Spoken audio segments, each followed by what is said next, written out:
There are still as many questions as there are answers in aftermath of the catastrophic March 26 collision between the container ship Dali and Baltimore's Francis Scott Key Bridge.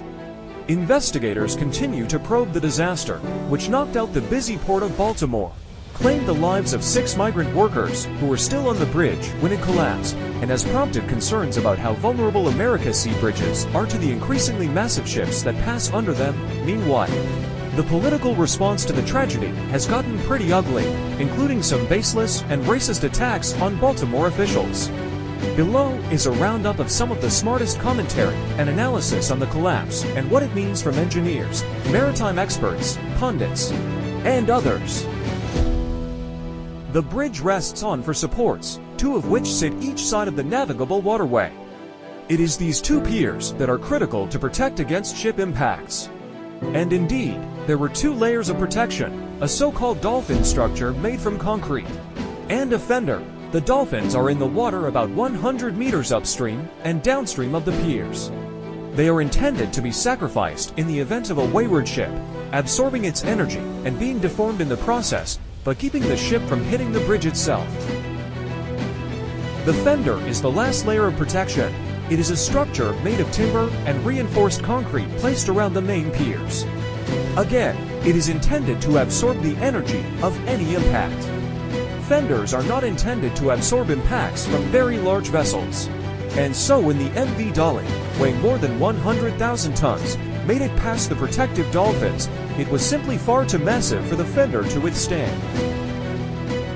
Video recordings show a cloud of dust appearing just before the bridge collapsed, which may well have been the fender disintegrating as it was crushed by the ship. Once the massive ship had made it past both the dolphin and the fender, the pier, one of the bridge's from main supports, was simply incapable of resisting the impact. Satellite photos taken after the collapse indicate that the Dali had indeed slipped past one of the 4 dolphins meant to protect the bridge pier. At the New York Times, the upshots Atish Basha and Francesca Paris tried to determine the sheer force of the out-of-control container ship. Our lowest estimate of how much force it would take to slow the Dali, if it were fully loaded, is around 12 million newtons, about a third of the force it took to launch the Saturn V rocket for the Apollo moon missions, and our higher-end estimates, reviewed by several civil engineering experts, suggest it is realistic to put the force of the impact with the pier at upward of 100 million newtons. It's at a scale of more energy than you can really get your mind around, said Ben Schaefer, a professor of civil and systems engineering at Johns Hopkins.